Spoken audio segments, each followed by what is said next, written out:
हाय की अहो ये की आता तिकडं.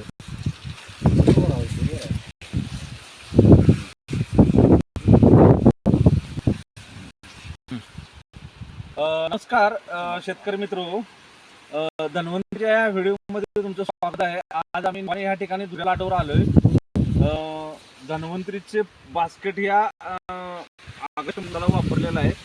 ऑगस्ट एंडमध्ये ह्या ऊसाचं आम्ही शेड्यूल चालू केलं होतं. लागण आहे ही.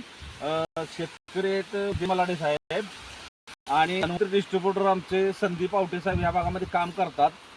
तर ह्या दोघांच्या संदीप आवटेंच्या मार्गदर्शनाखाली आणि मधने सरांच्या देखरेखीखाली आणि थोरात सर यांच्या देखरेखीखाली या प्लॉटचं योग्य नियोजन, धन्वंतरीचे काय प्रोडक्ट वापरले ते आपण यांच्याकडून ऐकूया आणि ह्यातून त्यांना कसं समाधान झालं हे स्वतः तुम्हाला सांगतील. बोला. नमस्कार. या ऊसाला आम्ही सुरुवातीपासून मधने सरांच्या मार्गदर्शन आणि संदीप मार्गदर्शनाखाली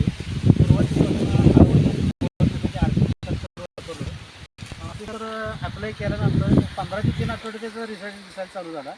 तसं मग पुढे ज्याच्या वेळी जे लागेल त्या असं म्हणजे गोप्रॉम वापरलेलं आहे, ग्रॅन्युल्स वापरलेलं आहे, ह्याच्यामध्ये जीवन इलेक्ट्रिक किट सोडलेलं आहे आणि त्याच्यामुळं आज चांगला ग्रोथ झालेला आहे. जमिनीच्या प्रतवाढीच्या मानानं जमिनीची उंची कमी आहे तरीसुद्धा धन्वंतरीची अशी कमाल झाली की त्याचा रिझल्ट आल्याने चांगला ग्रोथ झाला आहे ऊसाचा. त्यामुळे तुम्ही समाधानी आहात का? आणि त्याच्यामुळे आम्ही समाधानी आहे. आणि दुसऱ्या शेतकऱ्यांना काय सांगाल?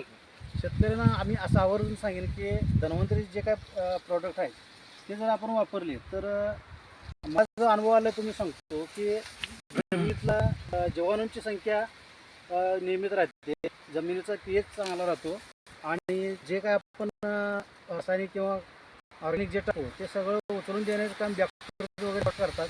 त्यामुळे सगळा जे काय न्यूट्रिएंट्स मिळणार आहेत पिकाला ते सगळे धन्वंतरीच्या किटमधनं सगळे त्याला न्यूट्रिएंट्स मिळतात आणि चांगल्या प्रकारे आपल्या अपेक्षेप्रमाणे पेक्षा पण जास्त ग्रोथ होते.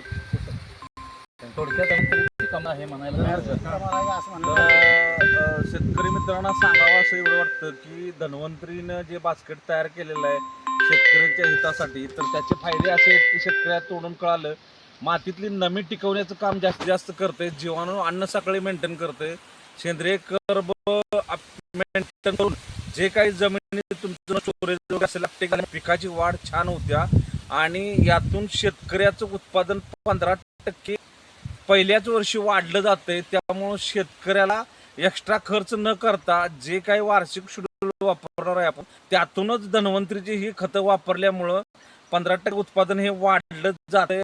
हे 100 आम्हाला समोर जे दिसत आहे. धन्यवाद.